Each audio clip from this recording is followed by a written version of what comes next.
Hello बच्चों, कैसे हो? यशमा स्टडी पॉइंट में आप सभी का स्वागत है। बच्चों, आज हम लोग कक्षा 8 के लिए सामाजिक एवं राजनीतिक जीवन इस विषय का अध्याय 3 पढ़ेंगे। और वो अध्याय 3 क्या है? हमें संसद क्यों चाहिए। पिछले 2 अध्याय में हमने पढ़ा संविधान और धर्मनिरपेक्षता। तो जिन बच्चों ने ये दोनों वीडियो न देखा हो, कृपया उसको देखें, सब्सक्राइब कर लें और फिर हम लोग तीसरे वीडियो पे चलते हैं। तो सबसे पहले संसद क्यों चाहिए? संसद क्या है? संसद लोकतांत्रिक व्यवस्था के अंतर्गत एक ऐसा स्थान है जहां पर हमारे द्वारा, लोगों द्वारा चुने गए प्रतिनिधि बैठते हैं और देश को सुचारू रूप से चलाने के लिए सभी नागरिकों की सहभागिता को लेकर नियम एवं कानून बनाते हैं। तो संसद लोकतांत्रिक व्यवस्था का बहुत महत्वपूर्ण बिंदु है और इसीलिए हम लोग कहते हैं कि संसद लोकतांत्रिक व्यवस्था का मंदिर भी है। तो आज हम शुरुआत करेंगे, हमें संसद क्यों चाहिए। इसका प्रारंभ है, संसद इसलिए चाहिए कि लोकतांत्रिक व्यवस्था को चलाने के लिए, देश को सुचारू रूप से चलाने के लिए वो एक महत्वपूर्ण बिंदु है। भारत एक लोकतांत्रिक देश है। इस लोकतांत्रिक देश में सभी की सहभागिता हो और वो सहभागिता लोगों द्वारा चुने गए प्रतिनिधि निभाते हैं। सरकार शासन चलाती है। हमारा जो देश है लोकतांत्रिक व्यवस्था है, इसमें कोई राजतंत्र नहीं है। हमने जिन प्रतिनिधियों को चुन के भेजा वही शासन को चलाते हैं। लोकतांत्रिक व्यवस्था में सरकार जनता द्वारा चुनी जाती है, अर्थात जो भी शासन व्यवस्था है उसका प्रतिनिधित्व कौन करता है? जनता। कैसे? हम जिन प्रतिनिधियों को चुन के संसद में भेजते हैं वही सरकार का निर्माण करते हैं। इसको हम लोग आगे पढ़ेंगे, परंतु आज हम देखेंगे कि जो हमारी लोकतांत्रिक व्यवस्था है उसमें जो सरकार बनेगी वो हम लोग अर्थात जनता द्वारा चुनी जाएगी। नागरिकों की सहभागिता एवं सहमति। सरकार चलेगी कैसे? सरकार चलती है नागरिकों की सहभागिता से, अर्थात सबकी सहमति होगी, सब लोग मतदान करेंगे और फिर हम सरकार का चुनाव करेंगे। संसद ही लोगों की प्रतिनिधि।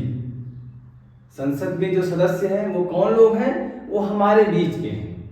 हम ही ने उनको मतदान देके चुना है, तो वो ही जनता के अर्थात हमारे प्रतिनिधि होंगे।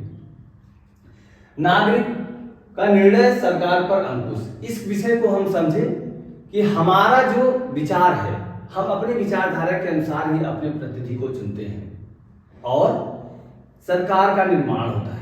परंतु किन्हीं किन्हीं परिस्थितियों में ऐसा भी हो जाता है कि बहुमत की सरकार कभी कभी निरंकुश हो जाती है या कुछ ऐसे निर्णय लेती है जो जनता की मूलभूत भावनाओं की विपरीत चली जाती है।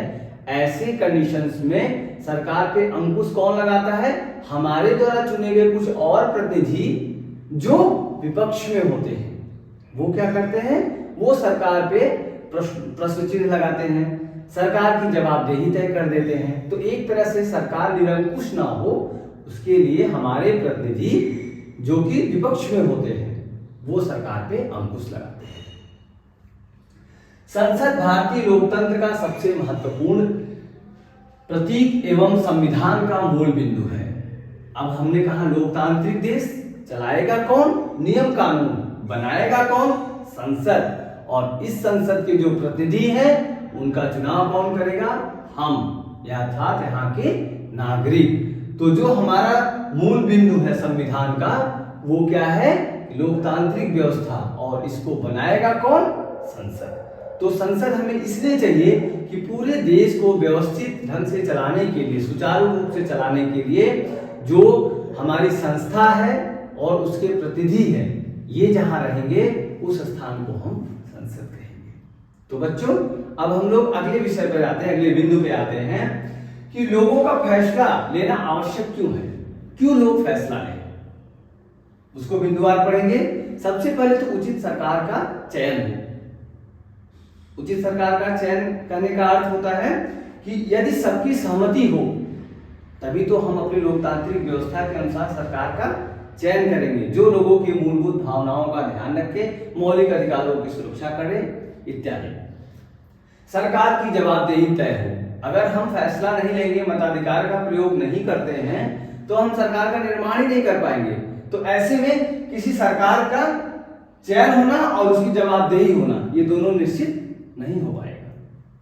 नागरिकों के प्रति संवेदनशील रहे, ऐसी सरकार का चयन हमें करना चाहिए जो हमारी भावनाओं, हमारी धार्मिक भावनाओं, हमारी सामाजिक भावनाओं, इन सबको सुरक्षित रखे, इन सबका ध्यान रखे और इनके बढ़ावा के लिए कुछ कार्य करे। इन्हीं को हम कहेंगे कि वो सरकार हमारी भावनाओं के प्रति संवेदनशील है, अर्थात नागरिकों के प्रति संवेदनशील है। नागरिकों के लिए रोजगार परक योजनाएं बनाए, देश के विकास के बारे में सोचे। तो जो भी ये कार्यक्रम अगर कोई चुनी हुई सरकार करती है तो हम कहते हैं कि सरकार जो है नागरिकों के प्रति संवेदनशील है। तो हमको फैसला इसलिए लेना चाहिए कि हम इन बिंदुओं को प्राप्त कर सकें। बच्चों, उसके बाद आते हैं कि हम संसद के बारे में विमर्श कर लिए, हम प्रतिनिधि के बारे में विमर्श कर लिए। तो ये जो प्रक्रिया है, ये जो लोग हैं, ये कहलाएंगे विधायिका।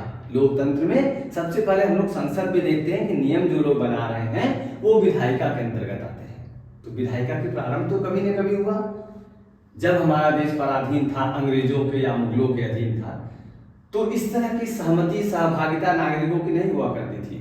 मुगलों के बादशाह हुआ करते थे, उनके अपने बनाए हुए नियम थोप दिए जाते थे, उनसे प्रश्न पूछने का अधिकार किसी को नहीं था, दंडित किए जाते रहे होंगे। उसके बाद जब अंग्रेजों का शासन आया तो औपनिवेशिक व्यवस्था के अंतर्गत कहां से शासन हुआ?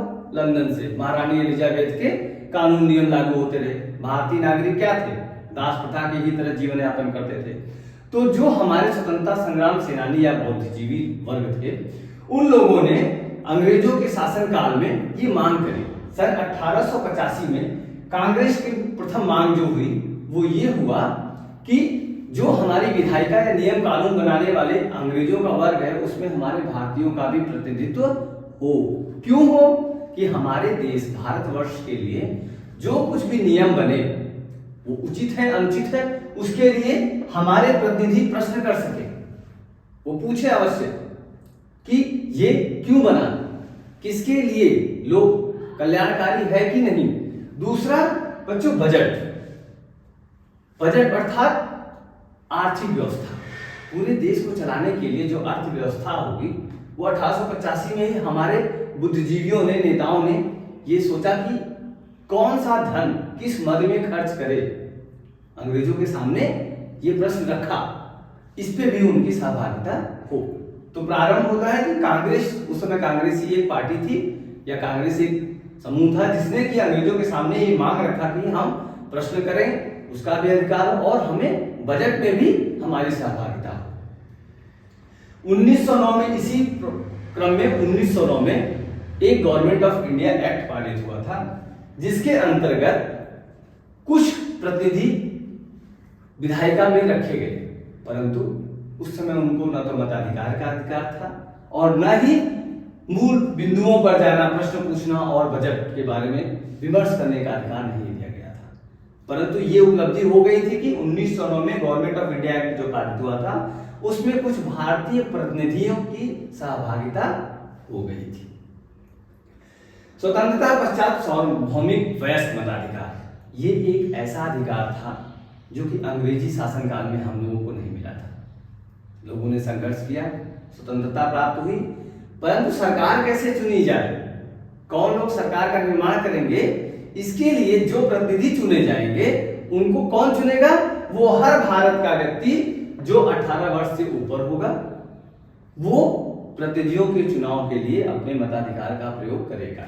ये हमारे स्वतंत्रता के पश्चात हुआ। लोग और उनके प्रतिनिधि, जैसा बच्चों हम लोगों ने पढ़ा, हमारा देश लोकतांत्रिक देश है, तो इसमें सबसे महत्वपूर्ण बिंदु जो है वो हम लोग हैं, भारत के नागरिक, भारत के लोग, उनकी सहभागिता होगी और उनकी आवश्यकता के अनुसार ही नियम और कानून बनेंगे। तो सबसे पहले हम इसमें आते हैं, सहमति का विचार लोकतंत्र का प्रथम बिंदु है। बच्चों, एक उदाहरण के तौर पे देखिए तो परिवार भी एक सहमति से ही चलता है। परिवार के 5 सदस्य हैं, अगर सभी की सहमति होती है तभी परिवार का मुखिया उस परिवार को अच्छे से चलाता है।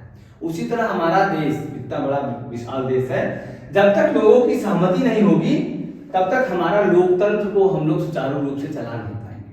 तो इसका प्रारंभ क्या होता है? सबसे पहले चाहत होनी चाहिए, फिर सबकी स्वीकृति हो, और सभी की हिस्सेदारी हो।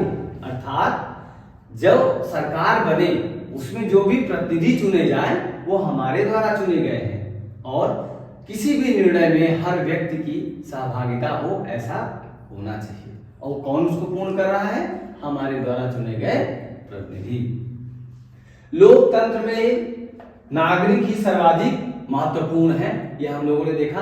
राजसत्ता तो है नहीं कि राजा का बेटा राजा बना या मुगल बादशाह का बेटा बादशाह बना, ऐसा नहीं है। हम नागरिक लोग ही एक सरकार को चुनेंगे। अगले 5 वर्षों के बाद हो सकता है कि हम लोग सरकार को बदल दें। तो कौन महत्वपूर्ण हुआ?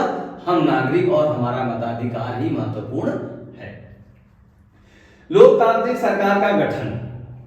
बच्चों, हम लोग ही हैं जो लोकतांत्रिक सरकार का गठन कर रहे हैं। कैसे करते हैं? आप लोगों ने देखा, मताधिकार का प्रयोग। जो स्वतंत्रता के पश्चात हम लोगों को सार्वभौमिक वयस्क मताधिकार का प्रयोग किया हम लोगों ने, उसके द्वारा ही हम लोगों ने सरकार का गठन करते चले आए हैं और आगे भी लोकतांत्रिक व्यवस्था में इसी प्रक्रिया के तहत चुनाव होंगे। सरकार एवं सार्वजनिक संस्थानों में आस्था। बच्चों, ये जो सरकार चल रही है ये कैसे चल रही है? जब तक बहुमत है। और बहुमत कैसे? जब तक लोगों की उसमें आस्था है। दूसरा आता है कि सरकार जिन सार्वजनिक संस्थानों को, जैसे हमारे शैक्षणिक संस्थान, विश्वविद्यालयों को, कुछ मेडिकल व्यवस्थाओं को, ये सब संस्थान जो भी बना रही है वो लोकहित के लिए बना रही है। तो हमारा पूर्ण विश्वास होना चाहिए कि सरकार जिन सार्वजनिक संस्थानों को खोल रही है हमारे लिए, उस पर हम लोगों को पूर्ण विश्वास रखना चाहिए कि ये लोक कल्याणकारी संस्थाएं हैं। तो हम लोग ही महत्वपूर्ण हैं और हमारे द्वारा चुने गए प्रतिनिधि के द्वारा जो सरकार बनाई जाएगी वो लोक कल्याणकारी होगी। तो बच्चों, संसद में हम लोगों ने पढ़ा कि जो हमारे प्रतिनिधि है वो संसद में बैठेंगे और क्या बनाएंगे? पूरे देश के लिए नियम और कानून बनाएंगे। परंतु हम आगे ये देखेंगे कि ये जो हमारा संसद है, जो कि नई दिल्ली में स्थित है, संसद भवन कहें तो संसद भवन के अंदर कुछ और भी सदन हैं। उन सदन के बारे में हम लोग आगे चर्चा करेंगे। तो सबसे पहले हमारा ये संसद भवन या संसद कहें वो कहां स्थित है बच्चों? नई दिल्ली में। उसके 3 अंग बनाए गए हैं। 3 अंग कौन कौन से हुए? लोकसभा, राज्यसभा और राष्ट्रपति। जिसमें से बच्चों लोकसभा हमारा एक अस्थायी सदन है। अस्थायी सदन से क्या तात्पर्य हुआ? लोकसभा को हम लोग अपने प्रतिनिधियों द्वारा चुनते हैं और इसके जो सदस्य हैं वो 5 वर्ष के लिए चुने जाते हैं। हर 5 वर्ष के बाद लोकसभा भंग हो जाती है और नए सदस्यों का चुनाव, हम लोगों ने देखा होगा कि नए सदस्यों का चुनाव हम लोग जिसको बोलते हैं कि एमपी का चुनाव, लोकसभा का चुनाव होता है, उसको हम लोग 18 साल के ऊपर के बच्चे लोग मताधिकार का प्रयोग करके चुनते हैं। लोकसभा को निम्न सदन कहा जाता है या अस्थायी सदन कहा जाता है। कुछ इस तरह से समझें, हम लोग सीधे लोकसभा के प्रतिनिधियों का, सांसदों का चुनाव करते हैं। इस आशय में इसको निम्न सदन कह दिया गया। 5 वर्ष इसका कार्यकाल होगा बच्चों। और लोकसभा का जो अध्यक्ष होगा उसको हम लोग स्पीकर कहते हैं। कभी कभी बच्चों आप लोगों ने टीवी में देखा होगा, स्पीकर महोदय, अध्यक्ष महोदय, इस तरह से करके हमारे प्रतिनिधि अध्यक्ष महोदय को संबोधित करते हैं। तो लोकसभा के अध्यक्ष को स्पीकर भी कहते हैं। लोकसभा में जो प्रतिनिधि चुने जाते हैं बच्चों, अभी वो 545 सदस्य हैं। 545 सदस्यों का चुनाव होता है, लेकिन संवैधानिक व्यवस्था के अंतर्गत इसमें अधिकतम 552 सदस्य हो सकते हैं। ऐसा किया जा सकता है, लेकिन जो वर्तमान में चल रहा है वो बच्चों 545 सदस्यों का ही चुनाव होता है, जिसमें 543 हम लोग देश भर के विभिन्न प्रांतों से और विभिन्न शहरों से चुन के आते हैं प्रतिनिधि। लेकिन 2 ऐसे सदस्य होते हैं जिनको मनोनीत करते हैं राष्ट्रपति, वो होते हैं एंग्लो इंडियन सदस्य। तो एक इंपॉर्टेंट प्रश्न भी आता है कि चुनाव होता है 543 के लिए और 2 प्रतिनिधि एंग्लो इंडियन होते हैं जिसका मनोनीत करते हैं हमारे राष्ट्रपति महोदय। ये तो लोकसभा के प्रतिनिधि या सांसद हो गए। इनको चुनने जाने के लिए इनकी जो न्यूनतम आयु है वो 25 वर्ष होनी चाहिए। जो भारत का नागरिक 25 वर्ष हो और कुछ और क्राइटेरिया होते हैं, अगर उसको फुलफिल करते हैं तो वो सांसद के इलेक्शन में खड़े होते हैं बच्चों। और ये जो लोकसभा निम्न सदन कह रहे हैं, ये एक महत्वपूर्ण सदन है। क्यों? क्योंकि बच्चों इन्हीं के सदस्य मिलकर सरकार का गठन करते हैं। जो भी सरकार हमारे देश में केंद्रीय सरकार होगी उसका गठन लोकसभा के सारे सदस्य ही मिलकर चलाएंगे। तो सदस्य कौन सरकार चलाएगा? जिस पार्टी या गठबंधन के पास 272 सदस्य हो, 2/3 बहुमत हो, तो वो लोग सरकार का गठन करेंगे। उन्हीं के लोगों द्वारा, प्रतिनिधियों द्वारा, सांसदों द्वारा अपना मुखिया अर्थात प्रधानमंत्री का चुनाव होगा। तो हम लोग कहते हैं कि इस पार्टी की सरकार चल रही है। पर यह अर्थ नहीं है कि ये लोकतांत्रिक व्यवस्था से अलग हो गए। दूसरे लोग जो होंगे वो विपक्ष में बैठेंगे, जो सरकार पे हम लोगों ने पहले देखा अंकुश लगाने का काम करते हैं बच्चों। तो सरकार का निर्माण कौन करेगा? जिसके पास, जिस पार्टी या गठबंधन के पास 272 सदस्य की संख्या हो जाती है। दूसरा आता है राज्यसभा। बच्चों ये लोकसभा और राज्यसभा ये दोनों मिलके 2 सदन कहलाते हैं।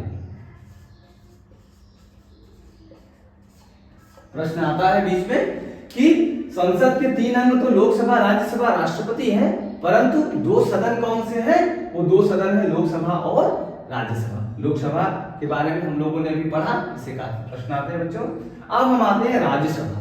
राज्यसभा क्या है? राज्यसभा संसद का उच्च सदन या स्थायी सदन कहलाता है।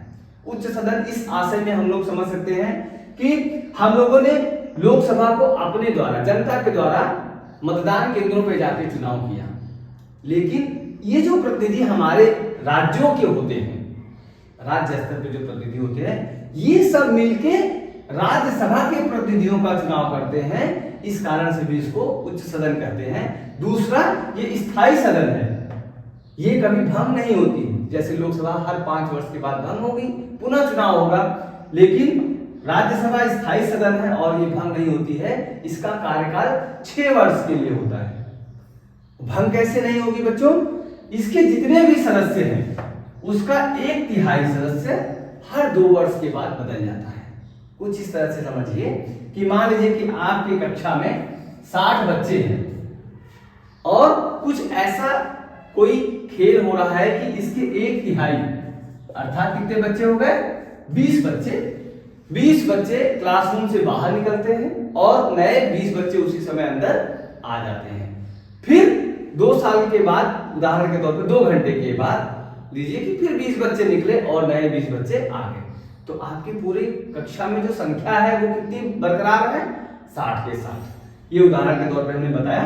तो उसी तरह 6 वर्ष का जो हमारा उच्च सदन का कार्यकाल है बच्चों, उसका 1/3 सदस्य 2 वर्ष के बाद नए चुन लिए जाते हैं।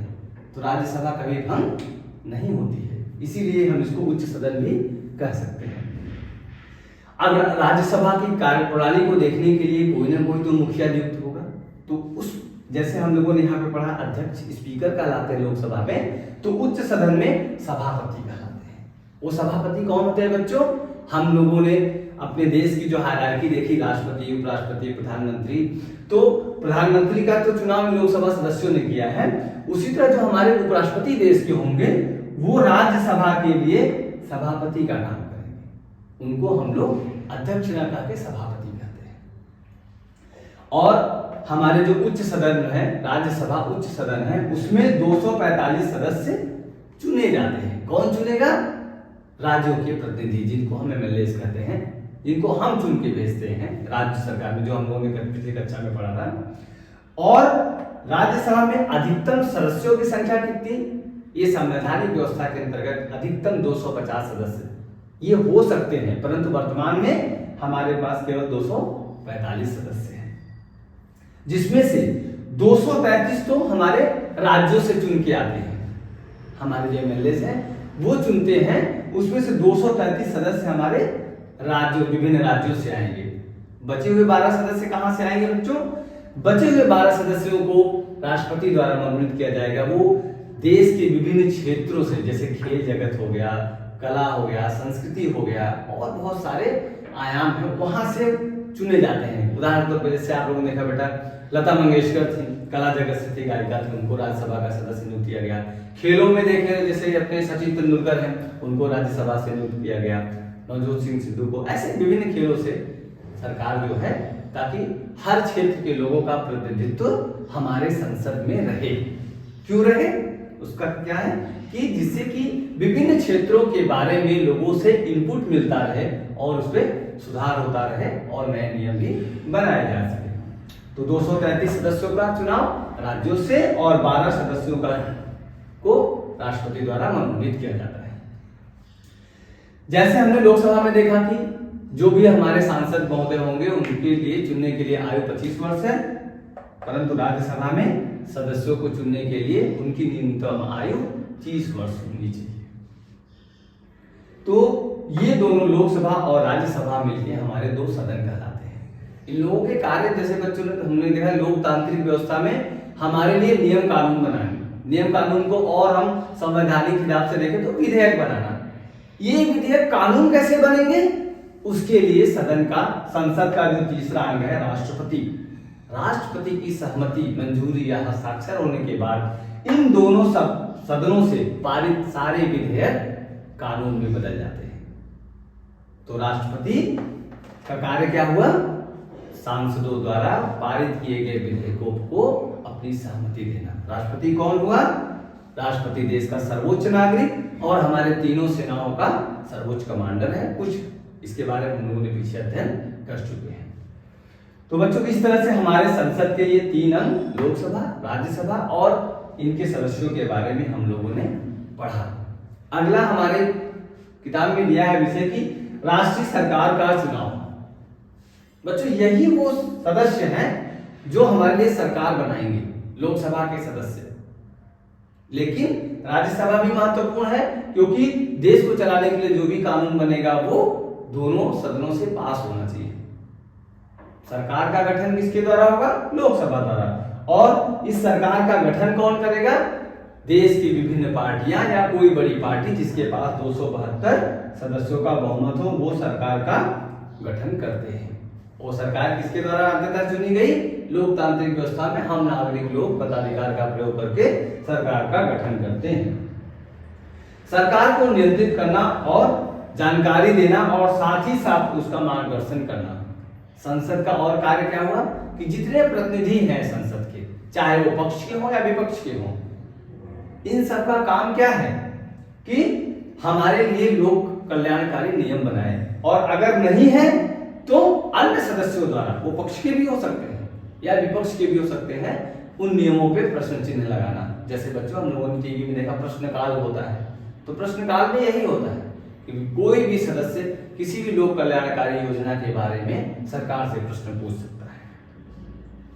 फिर आखिरी में आता है कानून का निर्माण। इन सारी प्रक्रियाओं का रिजल्ट क्या है, हमने सरकार चुना, हमने मताधिकार किया कि देश को सुचारू रूप से चलाने के लिए कानून बने। वो कानून कौन बनाएगा, हमारे संसद के सदस्य ही बनाएंगे। कानून का निर्माण अगला अध्याय है जिसके बारे में हम लोग बृहद अध्ययन करेंगे। अभी के लिए इस अध्याय में अगर कोई आप लोगों को प्रश्न पूछना है तो आप लोग कमेंट बॉक्स में लिख सकते हैं। जिन बच्चों ने सब्सक्राइब नहीं किया है वो बच्चे yes my study point channel को सब्सक्राइब कर लें